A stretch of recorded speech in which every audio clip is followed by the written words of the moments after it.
Good morning, Kat. This is my journal entry number 1 for employed anthropologists. And the 2 I chose are Michael Henderson, who did a TED Talk on corporate anthropology, and Dr. Carmen Obied, who does maritime archaeology.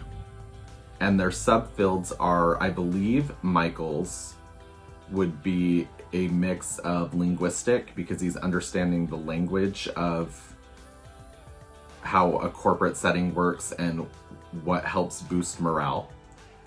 But I think more than anything, it's more of a cultural anthropology, because he's understanding the culture of working for a corporation. As far as Dr. Obied goes, she has it in her title, she is more of an archaeologist.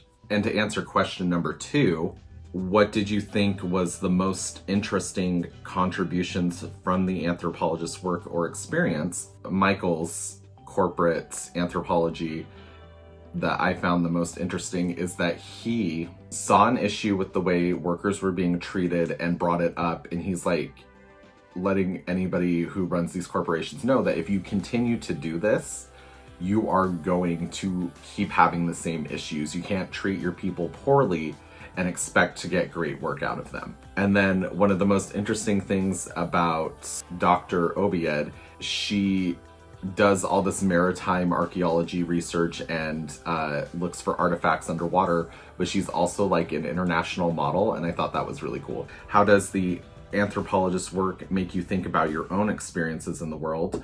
I've worked for a corporate restaurant for years, and corporations are always just all about profit. They don't care about like employee retention rate or morale or anything. They just care about their money, and they treat you like expendable garbage.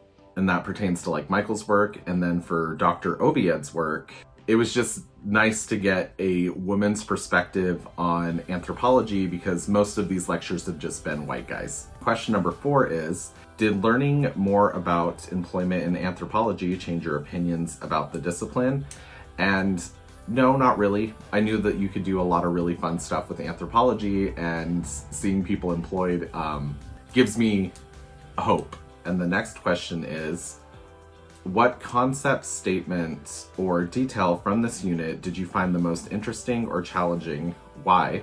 I think it's the wording on the quizzes. It really throws me off, because the definitions are a little more vague on the quiz than they are throughout the lecture and the lecture notes.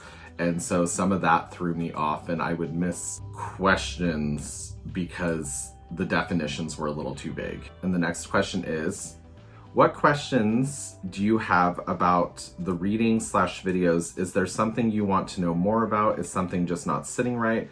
Let me know what you're struggling with. And it's just the exact same thing. Some of the vague language in the quizzes, I know particularly the genetics quiz was a little too hard for me to grasp. And when I went back in to check the lecture notes to see how the definitions worked out, they didn't quite match up with how the quiz was done, and so the wording threw me off again. And then the final question, can you connect these readings to outside material and your background knowledge on the unit's main theme? Does this material remind you of something from your past experience, a TV program you once watched, or a conversation you've had in another class? Tell me about it.